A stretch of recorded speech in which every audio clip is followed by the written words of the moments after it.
আসসালামু আলাইকুম। দেখেন আমাদের নতুন যে রক সোলারটা আসছে, রক সোলারটার সমস্যা হচ্ছে কি, দেখা যাচ্ছে আগুন ধরে রাখলে জ্বলে না। সেই ক্ষেত্রে দেখেন আপনার এখানে দেখা যাচ্ছে একটা দুই পাশে দুইটা দেখেন দুই পয়েন্ট আছে, একটা হলো একটা পয়েন্ট, একটা হচ্ছিল চিকুন নিশের মতো। যে যে যে যে যে মানে চিকুন যে পয়েন্টটা আছে, পয়েন্টের সাইডে সোজা সোজা যেটা সিরামিক পিন, আর একটা হচ্ছে স্টিলের পিন আছে, সোজা সোজা বসাবো। তারপরে বার্নার ক্যাপ যে ওটা বসাবো। তারপর হচ্ছিল আপনার যে আমাদের যে ছোটো বার্নার ক্যাপটা ওইটা বসানোর পরে টেস্ট করব, দেখা যাচ্ছে আগুনটা ধরে কিনা। দেখি টেস্ট করব। জি ওকে, একবারই চলে গেছে।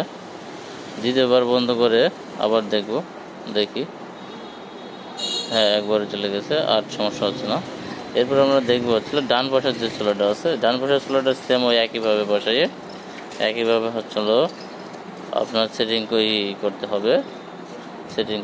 সেই ক্ষেত্রে দেখা যাচ্ছে আমরা চুলাটা চালানোর পর দেখা যাচ্ছে যে লিভে গেল। এভাবে লিভে গেলে দেখা যাচ্ছে যে আমরা দ্বিতীয়বার আবার ট্রাই করে একটু বেশিক্ষণ ধরে রাখলে দেখবেন, দেখেন আবার দ্বিতীয়বার জ্বালাবো। বেশিক্ষণ ধরে রাখলে ওটা আর বন্ধ হবে না। ঠিক আছে, আপনারা একটু দেখবেন এই চুলাটা, ডান পাশের চুলাটা দেখবেন একটু চাপ দিয়ে ধরে রাখলে ওটা আর বন্ধ হচ্ছে না। ওকে, আসসালামু আলাইকুম, ভালো থাকবেন।